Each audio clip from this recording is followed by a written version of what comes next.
Multimedia masters, they're the masters of all media. Talking about the movies and the shows on your TVs.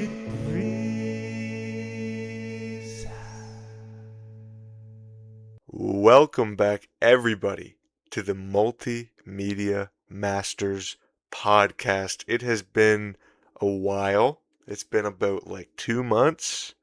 And it was a tough 2 months, all right?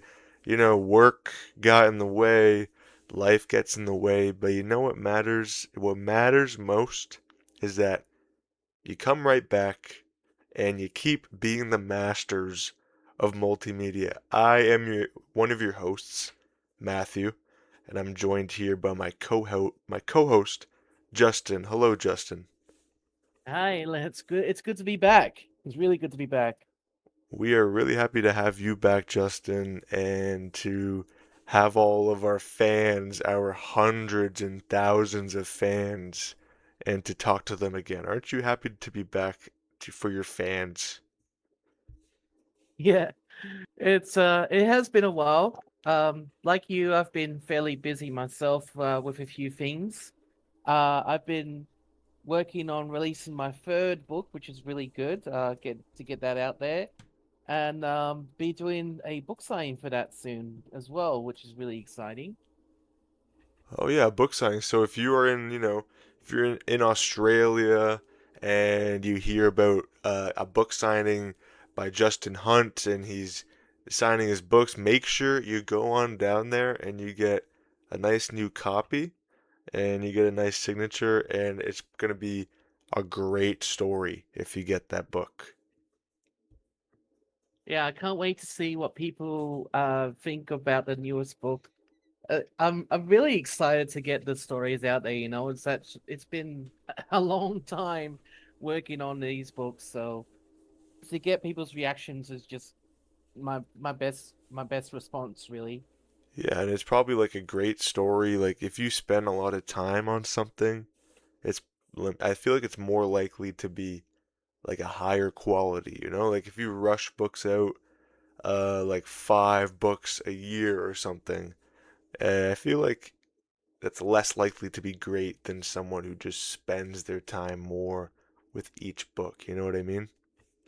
Yeah, I agree. I think it's better to take your time with something and plan it out. Make sure you've got the characters where you need them to be and all that sort of thing. Make sure the story is good. Make sure the writing's good, obviously, and just sort of go from there. And rather than doing it sort of okay, I'm writing this now. It's done. Bam, bam, gone. Bye. Let's move on to the Yeah. next thing. You really do need to plan these sort of things out. I think, and not just for more for books, but for movies and for games as well as what I feel like anyway. Yeah, like anything you're creating, yeah, there's this whole process of finishing it up and editing it and making sure it's as good as you want it to be. But also, before all that, there's the starting it, which is also really hard. So if you have this idea of a book in your head or an idea for a painting or whatever your heart wants to make, sometimes the hardest part is just sitting down and starting it. Like there's this quote, right? Make it exist and then make it perfect later, right? Just get it going first and then you can focus on refining it and whatnot. But if you have something you want to create, everybody, start creating it. That's what we want to say today. That's the best advice. All right, we're gonna get started with our first segment that we do every time. It's called What's Going On. Here's the intro.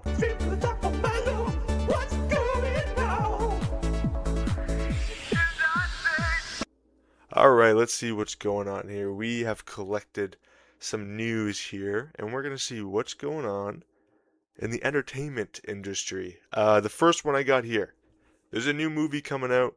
It's kind of a quasi sequel. It might be an official sequel, but it's a different director. It's, I think, the same screenwriter. different cast. It's The Social Reckoning, so it's a sequel to that older kind of modern classic, maybe by now, movie, The Social Network. You know, Jesse Eisenberg plays Mark Zuckerberg in it. Have you ever watched that movie, Justin? I haven't, but I have heard about it. I hear that it was actually really good. It's like a one of those like film bro movies kind of. I never really I think I watched it in high school like maybe 10 years ago. I should watch it again because I know it's really good. It's got like a lot of good drama in it and like I know Jesse Eisenberg's awesome. I should watch that again. Maybe we'll do an episode about it. But Jesse Eisenberg is not returning for the sequel. They're recasting him to what's his name? Jeremy Strong? Jeremy Strong from Succession. He plays Kendall Roy. Yeah, he plays Kendall Roy in Succession. Now he's playing Mark Zuckerberg. He seems to be doing a great job. Like he completely changes his voice and he has like makeup on that makes him look a lot like Mark Zuckerberg. The director Aaron Sorkin said that he tried for 3 days to get Jesse Eisenberg to return to play Mark Zuckerberg. And, he said he simply did not want to be conflated with Mark Zuckerberg anymore, that he has his problems with the guy. And he said that he doesn't like kids coming up to him in airports with business cards that say, quote, I'm CEO, bitch, for him to sign, which is fair, right? If you have annoying fans like that, that's a hassle. And if he does another sequel, then it's just going to get worse. You know what I mean? Yeah, Because yeah, I guess I in get that that. movie, I he does that. I totally get that. Like, I mean, if it were me, and I was in the same position as Eisenberg, I would probably do the same thing, honestly. Um, yeah, like at the end of the day, you're just playing a character, even if it is supposedly based on a real life person. At the end of the day, you're just playing a character, and you really need to like, I guess, sort of connect that with the idea that people might take the character a bit too seriously or the events in the movie a bit too seriously Yeah, and end up taking it too far and they do like what the fans were doing, coming up to the actual actor with those signs and just pestering them and that sort of thing. And no one really wants that. They want to be connected to more positive stuff. I mean, that just makes sense. So yeah. yeah, I totally get where Eisenberg's coming from with that. That would be really annoying. And good thing they did not do that with his character from Batman vs. Superman because his character in that movie collects jars of urine, pee, and hopefully, they're not giving him those on the street. That would be horrifying. That would be Yeah, bad. hopefully. But this whole news I made me think about how celebrities start off with this idea of, okay, what can I do to get as famous as I can? And then a lot of them kind of pass this line where they start to try to not be as famous, right? Like this guy is trying to not be as famous. I just saw someone on who was that? I can't think of one. But a lot of celebrities are trying to dial down a little bit because of all the chaos that comes with like too much fame. Yeah, And and then then you have the yeah, opposite way around sometimes as well. Like, you look at Robert Downey Jr. for instance. Like he actually started off his career with some very bad movies, and then he was cast in the Iron Man movies, and look how popular he is now. yeah, definitely. And he had fame back then, but it was like bad fame. Like he had this horrible reputation of like, he had his issues with substance abuse and all this, and then he kind of redeemed himself when he played Iron Man. So that's a good story right there. That's a redemption story for him. And I Do you like have that. any That's a news, Justin? well, if we're talking about big movies, Hmm. uh, I want to talk about briefly. I want to talk about a independent movie that is quickly becoming really popular, and I actually um, hope the best for it. Is the Backrooms movie. Ooh, yep. Um, yeah, so that was released here in Australia about 2 weeks ago, I think. I think it was, and it's just It's launched so well. I believe that the creator, Kane Parsons, is thinking of doing another one. Yeah, I think I Um, saw that too. Yeah. yeah, but I do find it interesting that Steven Spielberg himself, this is something that I found in the news, has actually got a bit of advice for the director of that one, as well as the director for the Obsession movie. Mm, He's basically saying to them, "Don't let success get to your heads," which I can totally understand. You don't want success to get to your heads, especially when when you're so young. yeah. I mean, Kane Parsons himself, he's only 20 years old, and he's literally just released his first movie, like first official movie, and it's already, like I said, it's already exploded. In popularity, it's just amazing. Yeah. But yeah, Steven's basically saying, "Hey, look, what you're doing is great, but don't let success get to your heads.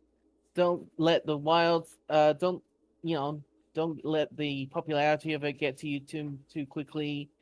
Um, he's basically saying, look, when you're making any movie, whether it's a sequel or it's a standalone, you're starting from scratch every single time.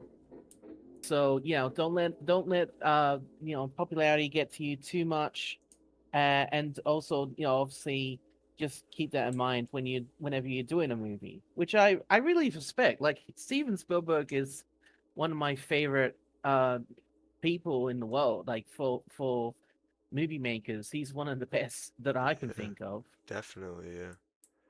Yeah, and there's like this element of like hitting a ceiling with your filmmaking. Like if you like both of these guys, these are their first movies, right? Backrooms is that guy's first movie. Obsession is what's his name? Curry Barker, his first movie. So I feel like if they reach this huge success, this huge popularity on their first go, there might be a possibility of like not trying as hard or just taking it for granted on their next project that they make, and maybe that could lead to a decline in quality. But these guys both seem very passionate. Like I've been seeing Curry Barker on TikTok and stuff, and he seems like a really passionate uh creative guy. This Kane Parsons guy I'm not as familiar with, but from like, he's been like creating things on YouTube since he was like very, very young, and it's just probably ingrained into him and it's in his roots. I don't think these guys have to worry about reaching their ceiling just yet. Maybe in 30 years they will, hint hint, Steven Spielberg's new movie, what's it called? Disclosure Date is not doing too well in the box office. It's not doing too well critics wise. People don't seem to like it that much. But these guys have like 40 more years to worry about hitting that point. Did you watch the new Steven Spielberg movie? No, actually, I was planning to go and see it tomorrow night. In fact, Oh. so those spoilers. No, I actually don't know any spoilers. I heard that people just aren't liking it that much. But I hope you like it. I hope you don't let that influence you. I hope you like it, okay? And let us know how it goes. Yeah, definitely will do. I just want to say I watched the He-Man movie, Masters of the Universe. Hang on, let me Oh put my yeah. echo on, and I'll do it really dramatically. Masters of the Universe. And it was really, really, really good. It's not an Oscar winner, all right? You're not gonna get the damn Social Network when you watch this thing. But it's just it reminds me of like early Marvel, like Avengers era Marvel. It reminds me of like I don't know, just those early-ish, early 2010s movies that don't take itself too seriously, but it also spends so much uh, effort and time into every single costume piece and every single shot. Like, it's shot really, really well. It looks great. It's a great time. It's funny. The actors are great. The actor who plays He-Man is especially great. Everyone's trying their best. Everyone obviously tried their best even behind the camera too. Like it's just a great time. Justin, did you watch the He-Man movie? I actually didn't end up watching it in the end. I have heard some trailers. Yeah, heard some trailers. I've seen some trailers Hmm. for it, and some TV spots, obviously, and I've heard some good stuff about it. And I also heard that what's his name? Jared, is it Jared Leto? Yeah, Jared Leto. He plays as Skeletor, which I honestly think would be perfect for someone like him. Yeah, because he's actually an evil guy in real life, so he should play an evil skeleton. A lot of people are not seeing this movie because he's in this movie. But hey, if you're a Jared Leto hater because of all the creepy stuff that he's done in the past, he's barely in this thing. I mean, his work is in it a lot, but you're not seeing Jared Leto. You're not even hearing Jared Leto. His voice is heavily modified, but he's honestly giving a really good Skeletor sassy performance, which is actually a highlight of the movie. So if you hate Jared Leto, I don't hate him. I don't really like him, all the creepy stuff. But I wasn't really like, oh, I don't want to see this movie because he's in it. Like, he's not great, but you're not really getting him in this movie. So if you're not going to this movie because of him, just go anyway because there's a lot of good stuff to love. This movie is bombing right now. It's not doing very good financially. I want another one. I want the He-Man and She-Ra movie live action. So please, everyone, go see this movie. To all of our Australian listeners, support this thing. All of our Canadian listeners, support this thing. Everyone, go right now. Buy your ticket right now and go. Me and Justin told you to right now. I definitely recommend it. Just by the trailers alone, it looks really good. So I'll definitely go and see it. I want to go and see it. So yeah, absolutely. Go and see it if you can get the chance, guys. Yeah, and even like whenever you watch it, I'll talk about it again because I want to go watch it again already.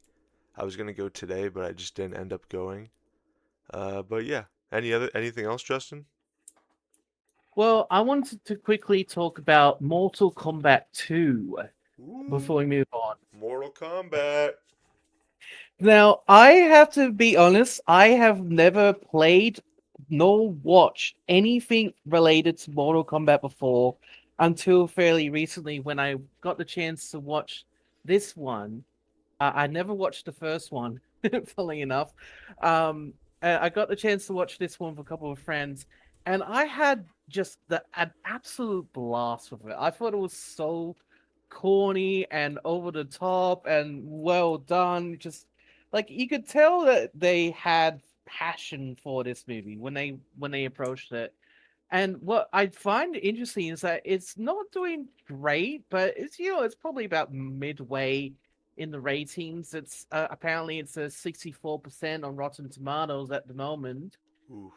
Which yeah, it's like I said, it's not perfect, but no movie's perfect. But I really had a blast with this one. I think it was fantastic. Honestly, like going into this not knowing a thing about Mortal Kombat, like literally at all. I'm not kidding when I say that. I don't know anything aside from the fact that it's a fighting game. Yeah.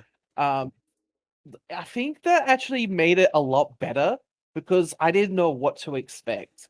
And I didn't know who was going to be the bad guy, who was going to be the good guy, or even if there was bad or good guys, all that sort of thing. Um, and I have to admit, when they were introducing Johnny Cage, I'll try to avoid spoilers. Obviously, if people haven't seen it, but when they were introducing Johnny Cage for this movie, they had this whole thing going on in a like in regards to his film career, and just like the way that they did it was just so corny. I'm just like, okay, I know what I'm getting myself in for now for the rest of this movie. And it was exactly that. It was a corny, but it had the right amount of fighting and the right amount of um, you know, action and Hmm. some character development, at some points. Um, but yeah, I definitely recommend going to see it. It was such a great time for me. It was a great time. I thought it was way better than the first one. Like, I watched the first one. I was really into Mortal Kombat 11, like the video game, and that was around the time when the first one came out. And this second one was way better. It just kind of went into everything that a Mortal Kombat fan wants a movie to go into. Like the first movie, there's not even a Mortal Kombat tournament. They just talk about it and then it doesn't happen. This one, boom, starts right away. The tournament starts. They get teleported in. It's Johnny Cage versus I forget who he versus first, but it goes right into the action. You're right. The Johnny Cage movie parts are awesome. It's like kind of Steven Seagal movie kind of style with like bad special effects, but the movie itself has really good special effects. But when it tries to have bad special effects for like the fake movie inside of it, it's really well done. Doesn't take itself too seriously. I would kind of put this movie and Masters of the Universe kind of side by side as just like this is how you do kind of silly movies. Like this is the perfect example. You get all of this silly stuff that you have, right? He-Man with his sword, with his battle cat, Scorpion, Sub-Zero, all this silly stuff, and be proud of it and actually use it. And just remember that you have fans for a reason. The fans want this stuff. Obviously, it's not all about fan service. I know that. It's about telling a story. But that's like the foundation. You gotta give the fans what they're fans of, or else they're not gonna watch the damn movie. You know what I mean? Exactly, exactly. It's Okay. it's like trying to do a bit of tightrope walking. I guess in one aspect you have to try to focus on the movie and focus on the story that you're trying to convey, but in another aspect, especially when you're tackling something like He-Man or you know Mortal Kombat, you do have to remember, okay, people are probably going to expect the get over here thing. They're Yeah. going to expect the finish him thing and all that sort of stuff. So they want that. So you have to make sure that you find reasons to put those in as well. But it has to make sense to the plot as well. Hmm. So yeah, that's good to remember. And I thought it had a good plot. Like it had all that stuff about like Kung Lao with his brother. That storyline was awesome, and seeing them fight was really cool. But yeah, I give it 3 out of 5 stars, and I give Masters of the Universe 3.5 out of 5 stars. That's the first rating I ever gave on this entire podcast, but I'm just gonna do it quick because I can't talk about it for that long. But yeah, very good movies. Go watch them. Also, there's going to be a new 24 Jump Street movie.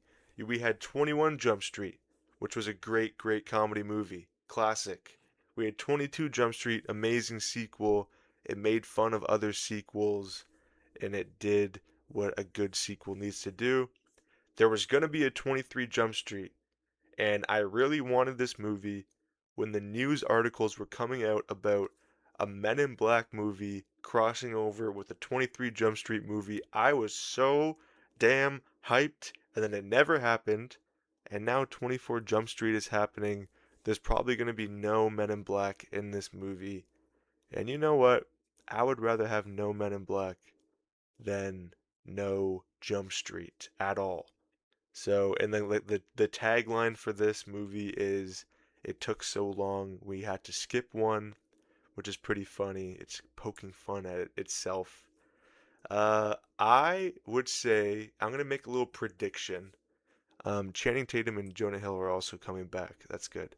but I'm gonna make a prediction that this movie is gonna make fun of like all the legacy sequels that have come out in the past like 10 years, right? Like Force Awakens, the new Scream kind of trilogy that came out. Halloween was a legacy sequel. I think it's gonna make fun of all those in like a really creative way, which is gonna be fun. I look forward to it. Justin, do you have any experience with the Jump Street movies or no? No, actually, I've never watched any of them. I wasn't even aware they were Yeah, comedies. you There should you watch go. them. You gotta watch those. They're funny. It's about these two police officers who go into a high school and act as high school students. And then the second one, they go to college, and it's just a really funny, like Channing Tatum's in it, Jonah Hill. It's like that kind of comedy. It's really good. I really recommend them. And then let me know All right. how you like them, okay? Yeah. I'll have to keep an eye out for it. Thanks. Any other news you would like to share? I don't have any more news myself personally. Okay. I got just some quick, just a quick one, quick. New albums coming out in the summer. New summer albums. DMAs, which is an Australian band which I like. I've talked about two Australian bands so far. They're coming out with a self-titled album. It's called DMAs. It's their fifth album, I believe. I love this band. Everyone go listen to them. It's coming out on August 7th. Pond has a new album coming out called Terrestrials June 19th. Finn Wolfhard, yes, Finn Wolfhard from Stranger Things has an album coming out called Fire from the Hip July 10th. He actually makes pretty good music. I listened to some of it in the past. It's actually better than a lot of his acting in Stranger Things. Yes, I said it. I said it. Charlie XCX, the brat queen. Music, fashion, film. That's her album coming out on July 24th. Let's get into what this whole episode is about. Boom, it's on the screen now. We are rating popular Hollywood recasts from history. These are recasts where maybe we've seen the original actor on screen, maybe we haven't, and it all happened, behind the scenes. Sometimes they made entire movies with the original actor. Uh, but before we get into that, some of you might even not know what a recasting is. Justin, would you like to explain to the audience what a recast is? Well, the basic idea of a recast is when a movie is being worked on and they pick up a specific actor to play a specific role, and they might work with that person for a few months, maybe even a year or two, but sometimes something might go wrong, or the person passes away or something like that, and they have to recast that actor. And sometimes it happens in the middle of a franchise as well. Like I remember um, the I can't it's Michael Gambon, right? Yeah, From the Harry yeah, Potter Michael series. Gambon. Yeah, so I believe he was the one who started it off, but he passed away I think after the second one, and Yeah, then he was replaced with Richard Harris. So that would be considered a recast. There are definitely a lot of other situations, a lot of other scenarios where that happens, and sometimes it works good for the movie, sometimes it doesn't, and that's what we're here to find out. That's basically what we're here to rate. You know, do we think that the original was good, or do we think the recast was good? exactly. That's what we're doing here today. And we have come up with an amazing rating system today. Our rating system today is the two R's, okay? Radical or ridiculous. So every recasting we look at today, we're going to look at the new person that was cast, and we're gonna decide if it was radical, if it was better than the one before, or if it was ridiculous, as in, this is ridiculous. Why would you get this new person when you had this perfectly fine person? You know? So we're gonna look at how much we agree with the recasting. Obviously, some of these you have no choice, like Dumbledore. So in that case, we're just gonna kind of talk about the performances themselves. And yeah, let's look at the first one. The first one I have, actually, this is the most recent one. The whole reason why we're making this episode is because when I started planning this episode, this specific piece of news was new. It was when we found out that Jamie Dornan was playing Aragorn in the new Lord of the Rings movie. He's taking over for. There's no way I'm forgetting this guy's name right now. Who played Aragorn? I want to, for some reason, I want to say Ewan McGregor, but no, that's not him. That would have been good. How am I forgetting? He's very famous. I know this guy.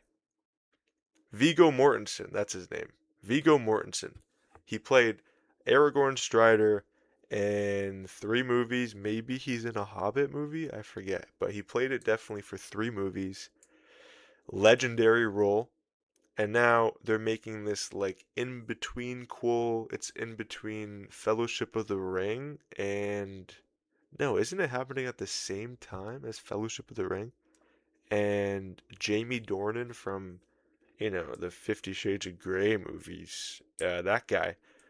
And he's also from Once Upon a Time. If you know, you know. Where are my Once Upon a Time fans out here? He played he wasn't the Mad Hatter. He was the just like I think like a royal guard, but that's from like 20 years ago. Are you familiar with Jamie Dornan, Justin?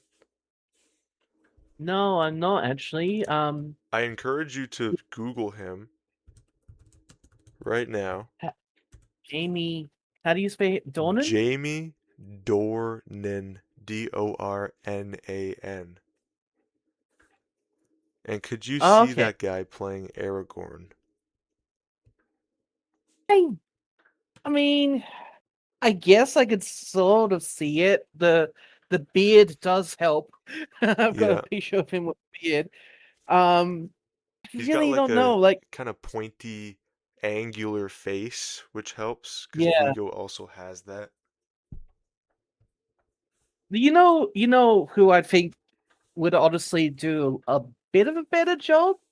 Who? The one of the more recent Superman actors. David Cornsweet? No. The one who played in Superman v Batman. Oh, Ben That Affleck? not the not Ben Affleck as Batman, but the guy who actually Oh, played. oh, oh. Henry Cavill. Yes, Henry Cavill. Yeah, like be honest, like he kind of looks like Jamie Dornan Yeah, he slightly. does So actually. You're right. He does. He'd be really good. He might be a little old, but Aragorn is old.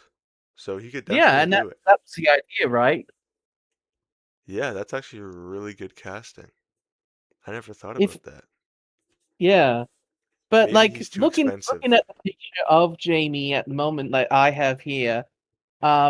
I mean, it says he's 44, so he's I guess around the correct age for playing a slightly younger version Yeah. of Aragorn. I'm But looking at personally, like edited I feel like pictures. it would be better with the other guy. Just saying. Yeah, Henry Cavill. He'd be really good. The only issue, Hmm. he might be too famous. Maybe it was like a budget thing. But if you're getting everyone else, might as well splurge. Listen, I think he's a good choice. Jamie Dornan's a good choice. He's probably gonna knock it out of the park. He could do better than I could. I don't know if he could do better than Justin. Justin would probably play a better Aragorn than him. But, you I do know, have to be. yeah. We'll see how he does. I'm looking forward to it. But yeah, we're just saying Henry Cavill would also be good. What do you think? Are you thinking radical? Are you thinking ridiculous? Hmm. I think it just gets to the radical positioning. Yeah, yeah. No one's gonna be better than the original. But this is the next best thing. So I'm gonna say radical. Radical. Jamie Definitely. Dornan is radical. Okay, let's move on to who's my next one? Uh, Eric Stoltz being recasted to Michael J. Fox, Marty McFly. This is a classic movie, Back to the Future. Have you ever watched it? Oh yeah, love Back to the Future. It's one of my favorite movies. It's one of my favorites too. I'm gonna talk a little bit about why he was recasted, and then we will get into who was better. Okay, so this is from a interview with probably, the director or like a casting director or someone. Eric's approach to the character was not in line with what the filmmakers had in mind. His approach to Marty, McFly, was more serious than the lighthearted tone of the film.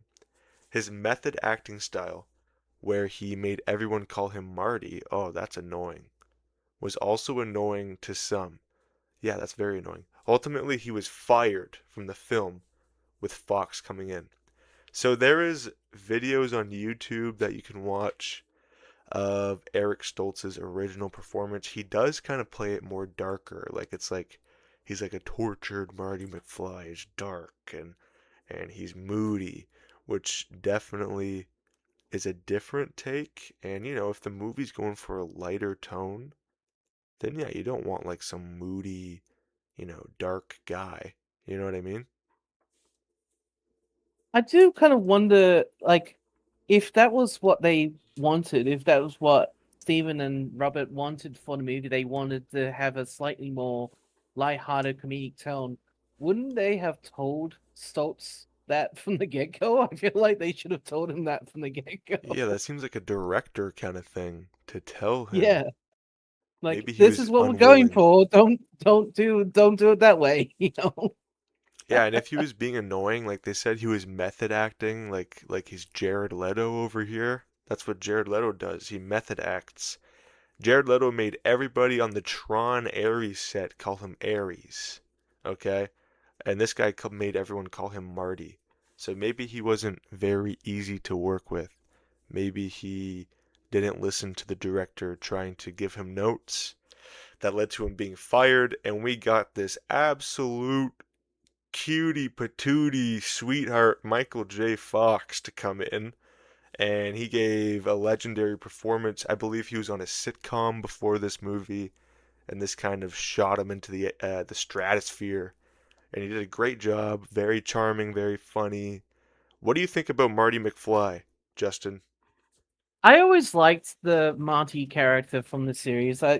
He just always this slightly klutzy but well-meaning guy in my eyes, and he just wants to, at the end of the day, make things work. And he does, obviously he makes mistakes out now and then, but everyone makes mistakes, and that's why I liked him. He was Yeah, the sort of character that you could connect with, and he's dealing with time travel where literally no one else has ever time traveled before. yeah, And you're going to make mistakes, you're going to screw up, yeah, and it's going to be at times maybe a little bit scary, but also at times comedic, which is what they were aiming for. I feel like he really captured that. yeah, definitely. Like Marty McFly is a very unique guy. Okay, I love how his voice cracks. He's kind of like Morty from Rick and Morty. He goes like, "Doc, what are we gonna do, Doc?" And he's kind of nervous, but also at the same time he's like cool. He's like the cool guy, but he gets nervous and he's just unique.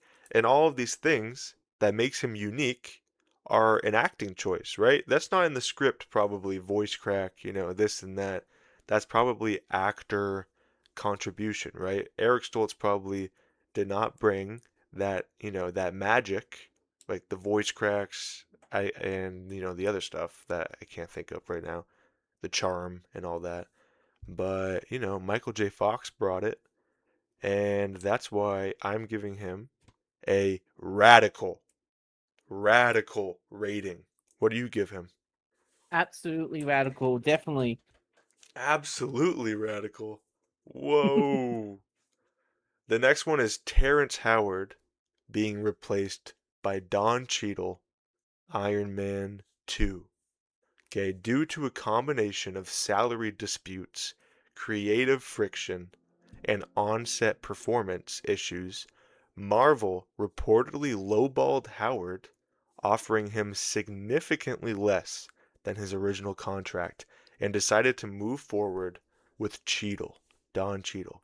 So Iron Man 2, right, 2010, I believe, Rhodey walks in. He's played by Don Cheadle. He says, I'm paraphrasing from memory here. It's been about 10 years.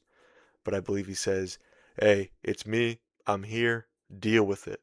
Okay? Saying, like, it's a new actor. Deal with it. He was in so many movies as Rhodey. Uh, different performance than what Terrence Howard gave us in Iron Man 1. Some could think Terrence was better. Some could think Don was better. I personally think Don was better. If Terrence Howard was given the number of movies, to grow, to stretch his legs, to get to know himself as Rhodey, maybe he'd be better. But, just judging from what I've seen, just judging from what I've experienced as a kid growing up, it's a Rhodey. Come on, Don Cheadle's Rhodey. Terrence Howard is just that guy that was Rhodey for one movie. When you're watching Yeah, the Marvel movies, you go, "Oh yeah, I forgot Rhodey was played by that guy," and that's it. yeah. I'm in the same boat. Like I agree with you. I feel like Terrence, like he probably could have done a good job if he had been given the same amount of movies as Don was. Like it sort of felt to me his character in the first movie didn't really get a lot of screen time, so you didn't really get a huge amount of chance to really know the guy.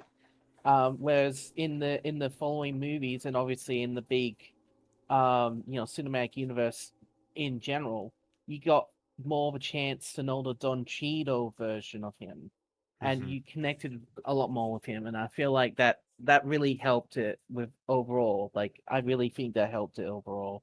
Definitely, yeah. And if you want to, let me give everyone some advice, okay?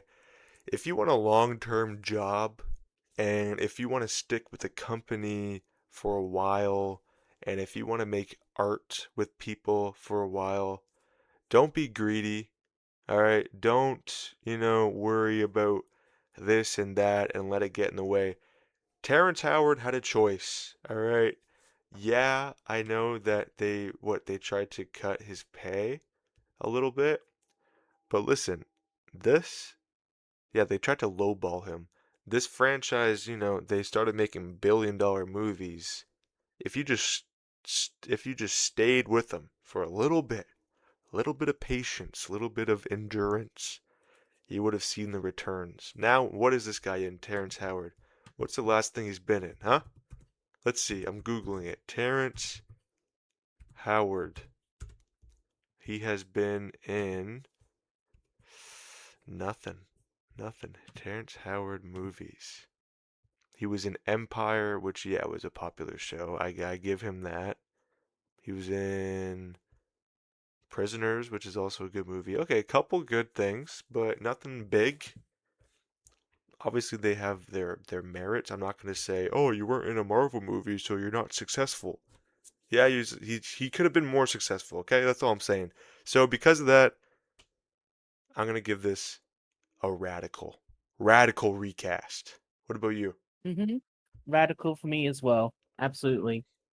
The next one is from Army of the Dead, which is a Netflix original movie that Zack Snyder made when he had that deal with Netflix.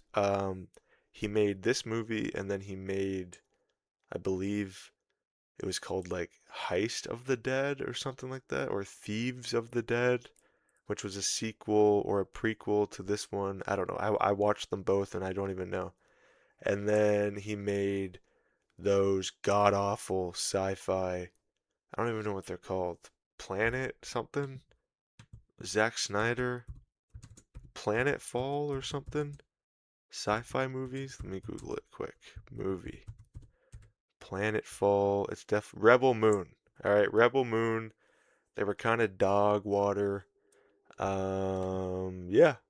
And who am I talking about? Oh yeah, Chris D'Elia, who was an actor in Army of the Dead. He had all of these, assault allegations. He faced sexual misconduct allegations, and then Zack Snyder swiftly recasted the role with comedian Tig Notaro, which is a woman, whom is a woman, and changed the gender of the character and adding her in through the use of green screen. So she was actually like edited in, during post with green screen.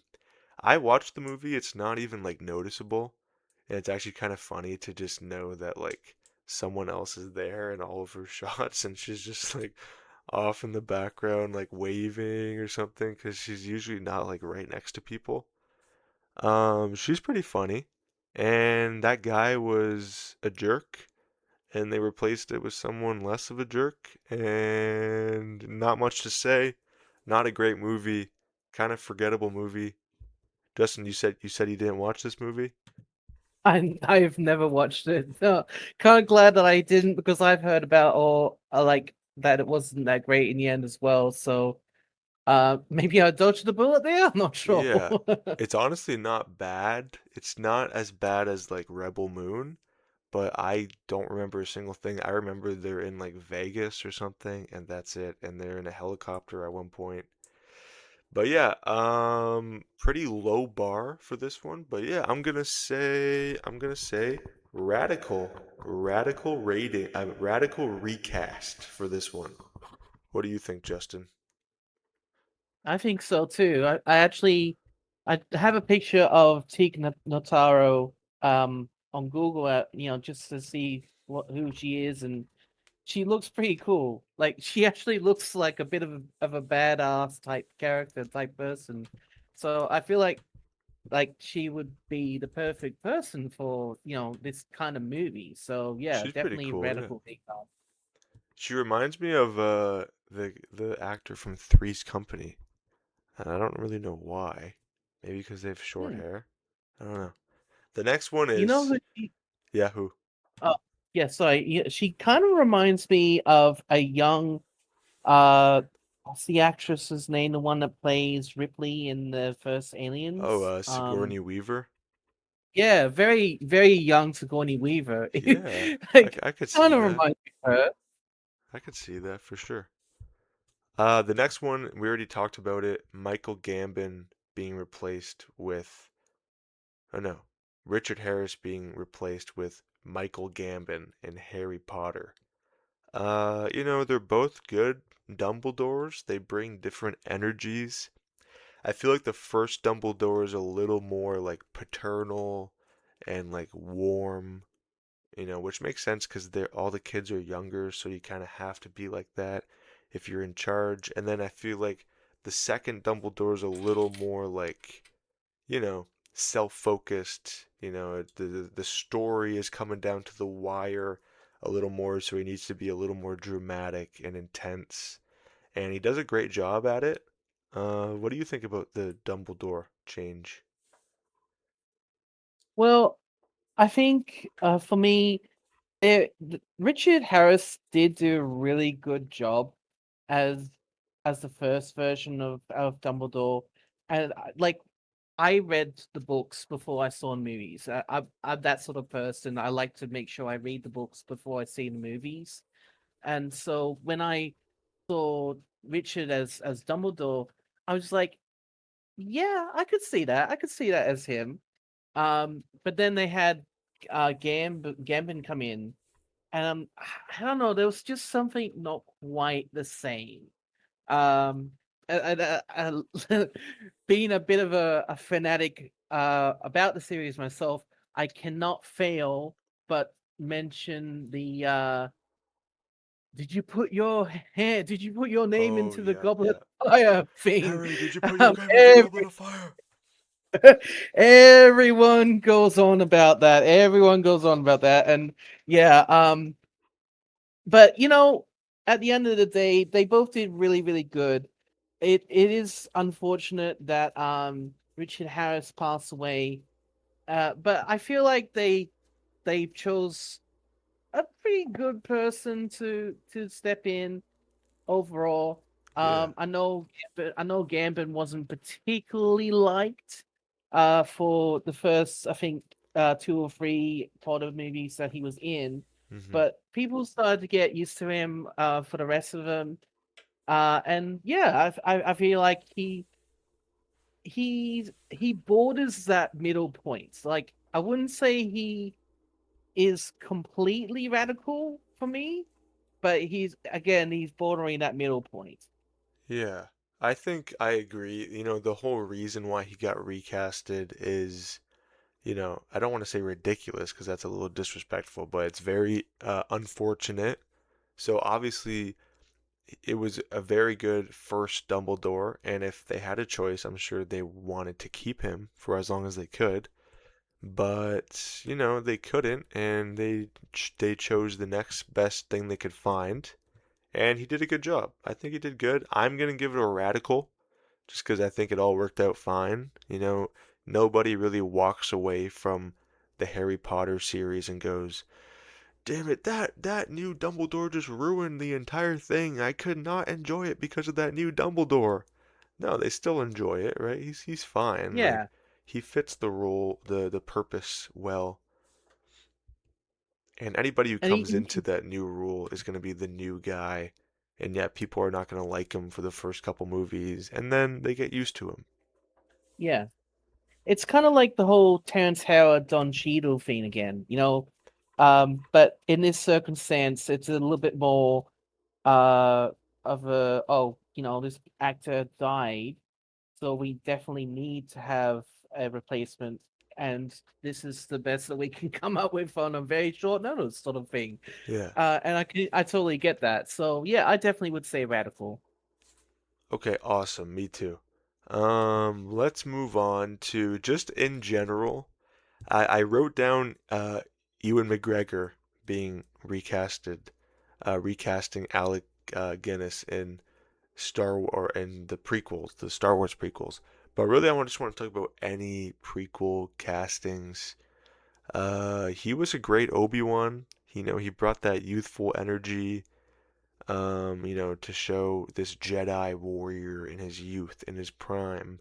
He did a great job with that, especially moving like through, Attack of the Clones, moving on to Revenge of the Sith. He kind of changed as the movies went on. He got wiser. He grew a little bit. Hayden Christensen was amazing. He's iconic. Obviously, the direction for his acting could have been a little better. I don't think that's his fault. So if I'm just looking at casting, I think he's a great casting. If I'm looking at directing, I don't think he was directed well.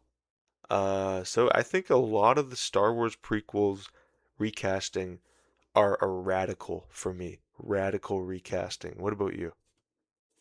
Yeah, I agree as well. I think I mean I was never really a huge Star Wars fan even from the get-go, but you know, I liked what they did with some of the movies up until I think the later ones with like what was it? The Rise of Skywalker and Oh all yeah, those yeah, ones. But I really liked I really liked what Ewan brought to the role, yeah, in those movies that he starred in.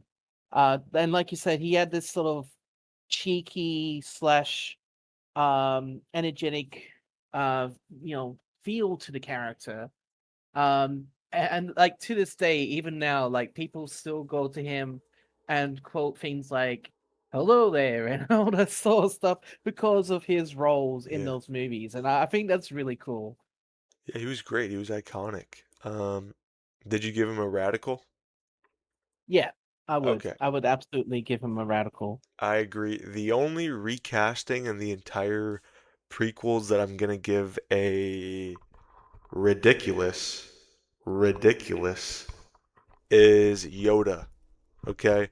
They had this wonderful, beautiful, majestic, graceful puppet that they made with Frank Oz. Actually, maybe the puppet was too old, that's why they didn't use it. But they had this great puppet technology, and then they replaced it with this gross, glossy CGI Yoda who's doing backflips and is fighting Palpatine with a lightsaber and is doing all this weird stuff that Yoda does not do. Yoda does not do backflips. All right, he's a wise Jedi master who uses the Force because he's so strong in the Force. He doesn't need to do all this barbarian junk like whacking someone with lightsabers. Okay? That's my only ridiculous uh casting. And I got a little angry there, and I'm sorry you had to see that, Justin, but it yeah, it's not great. You want to talk No, I about get it. X-Men? Like I get where you said where you're coming from. Mhm. I've never, like I said, I've never really been that big of a fan of the Star Wars movies, but I at least know that much about Yoda to know like okay, whatever they did with him in the future movies, it wasn't the right move. Yeah. Yeah. It was rough, but I guess kids like seeing an action scene, which is cool. He's pretty cool in Clone Wars, like the TV show. So it led to some good stuff, but in general, I think it's ridiculous. Um, Speaking of prequels, X-Men, First Class, that whole prequel trilogy. You got First Class, you have Apocalypse, you have Days of Future Past. Yeah, Michael Fassbender replaced Ian McKellen. Not really replaced because they're both in the same movie, but moving forward, he was Magneto for multiple movies. Same with, Patrick Stewart being replaced by what's his name? New new Professor X guy. He's really famous. It's not Eisenberg again, is it? Oh, No, hang on, it is James McAvoy, that guy. McAvoy, yeah. Yeah, I thought they were great. They're really good. They're, two, no, just one of them's British. British gentleman. He was great. Uh, Michael Fassbender was great. He brought like this really great like darkness and like trauma, just infused, you know, anger, and it was great. And you could tell all the torture he's been through and how much he wants to just kill Kevin Bacon. Yeah, great movie. X-Men First Class is actually one of my most favorite superhero movies. It's a great movie. What do you think about those recasts? I think, well, I don't know the actors from any other movies before seeing those ones. So knowing going into see, I saw X-Men: Days of Future Past. That's the one I saw. Mm-hmm. Because again, I'm not really into those movies hugely. I think I've seen the first one, and like I said, Days of Future Past. Um, so I don't really know a lot about them going into them, or about the actors or the characters for that matter. Yeah, But from what I've seen, Fassbender does do a relatively good job as Magneto. Like he really toes that line of being like, oh, I want to I want to learn about my powers, and I want to sort of get stronger, but at the same time, I don't like people putting us down. And I really, you can really see that with Fassbender. Like yeah, with Ian, he was already evil. Like from the get go, he was already evil. He was already this mastermind who was controlling people, and all that sort of thing. And like I sort of get this feeling with the Fassbender actor. that he had um a bit more time to really get into like the backstory of Magneto and the Yeah. backstory of the X-Men in general. And whereas Ian McKellen as Magneto, he didn't really get that chance. So if I'm going to be honest, I would say it was a nice radical one, but again, it's that middle point, for me. Yeah, I do agree it comes down to the script a lot. Like I'm sure if Ian McKellen was given the first class script where he was given all this backstory and he was given these great monologues and time to breathe, he would definitely, be great. Michael Fassbender is just, he's got that youthful energy. He's great. I am actually going to make a lot of people mad right now. I'm going to say that this recasting is ridiculous. Ridiculous. Because of how they handle it after the fact, right? What big movie is coming out this December? Avengers Doomsday. Who is playing Magneto? Ian McKellen. Who is playing Professor X? Patrick Stewart. They're about 98,000 years old.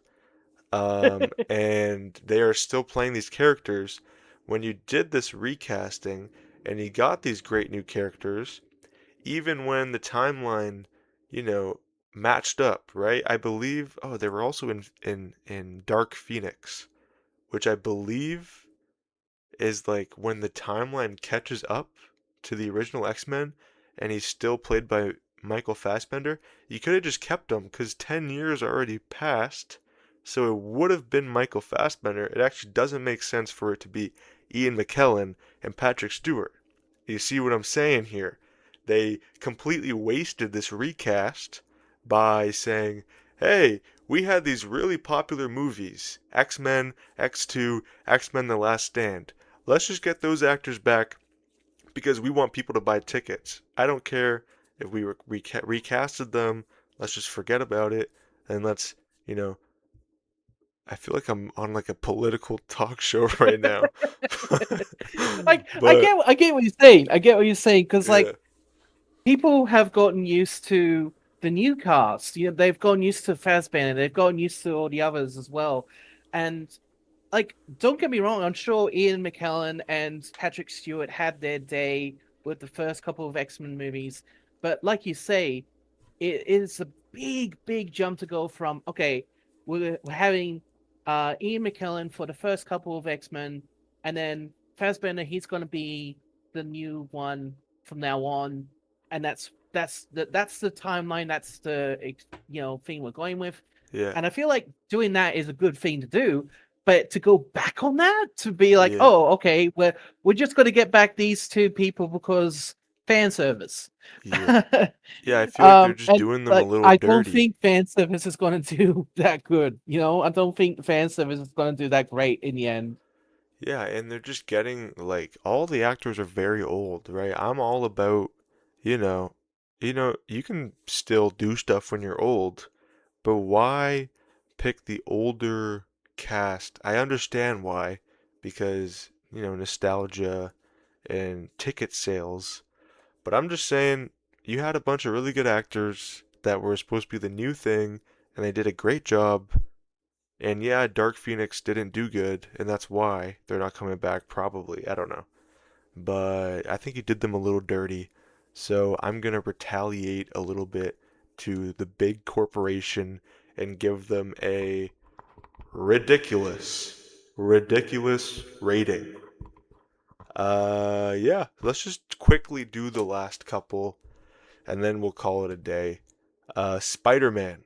It was Tobey Maguire, and then it was Andrew Garfield, and then it's Tom Holland. I think it peaked at Andrew Garfield, and I think Tom Holland is not as good.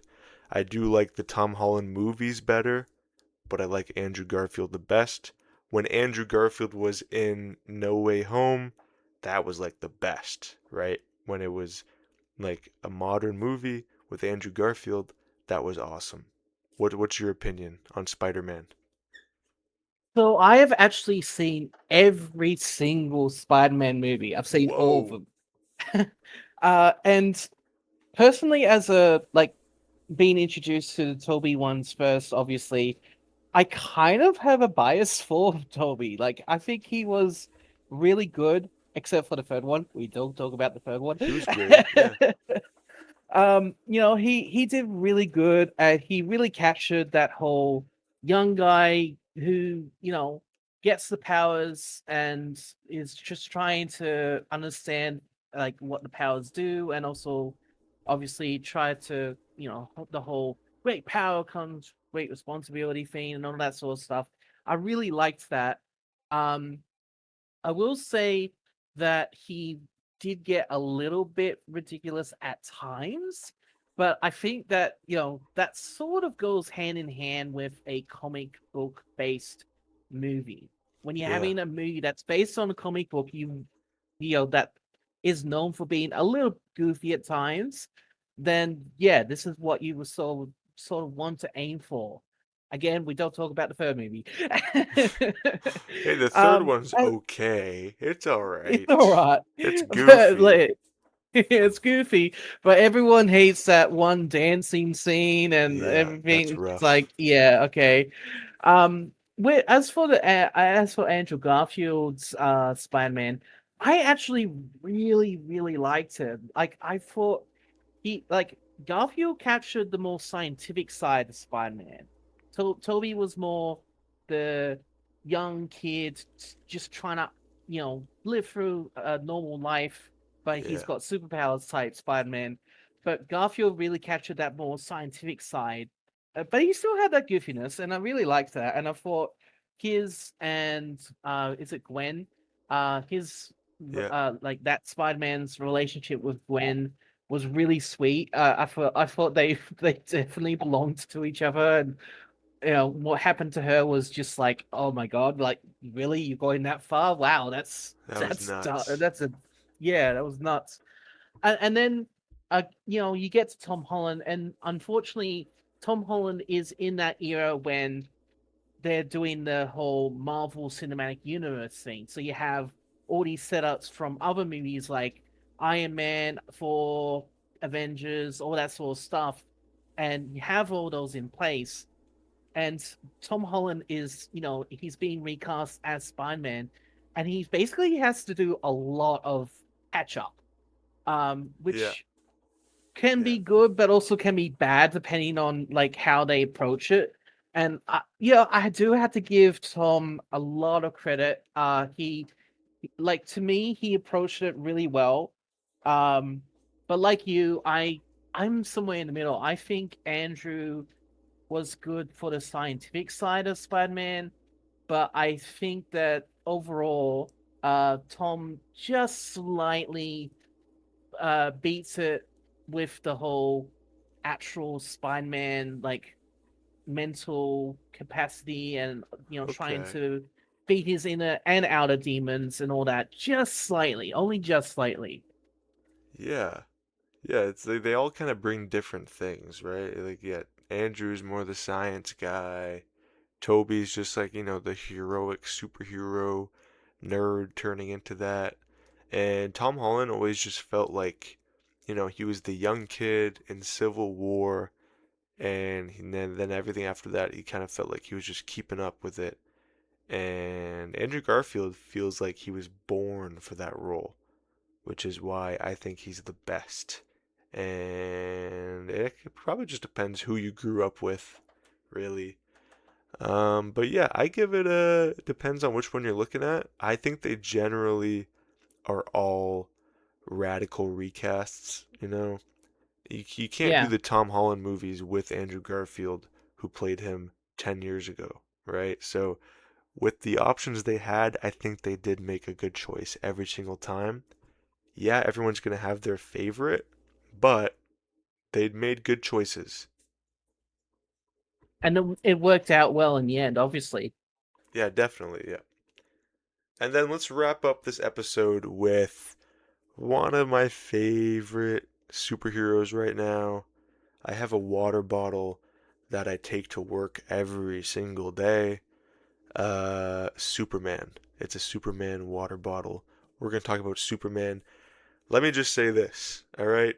I understand Christopher Reeve probably was like the big bang for superhero movies, right? Christopher Reeve is Superman in Superman the movie.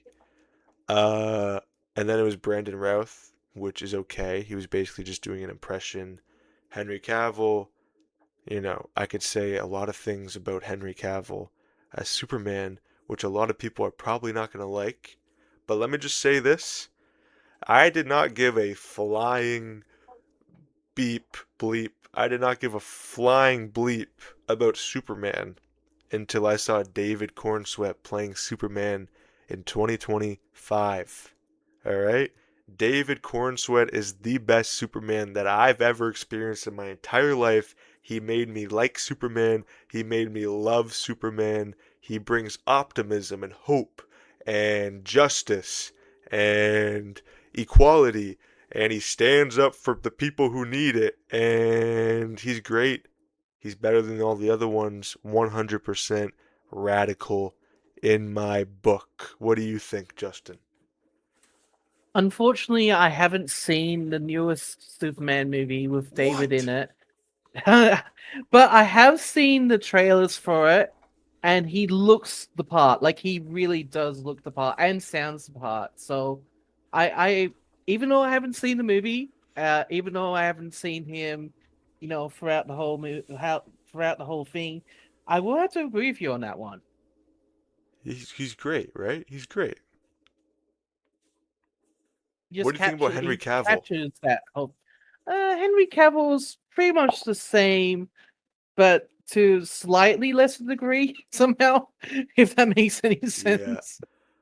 Um, can I say something that might make people angry? Sure. I'm sure it pissed off a whole lot of people already. No, nobody's listening this far. We're an hour 12 in.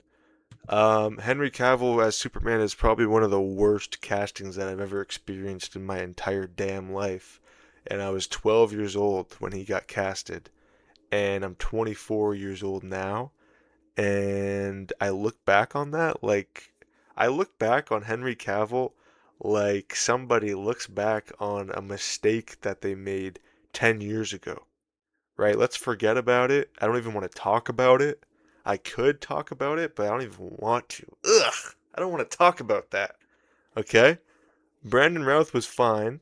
Christopher Reeve is Christopher Reeve. All right?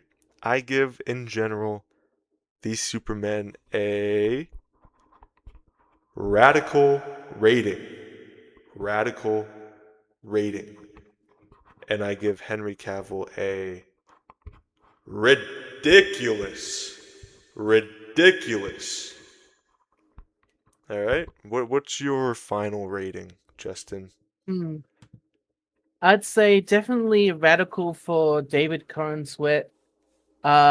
Henry Cavill, yeah, I agree.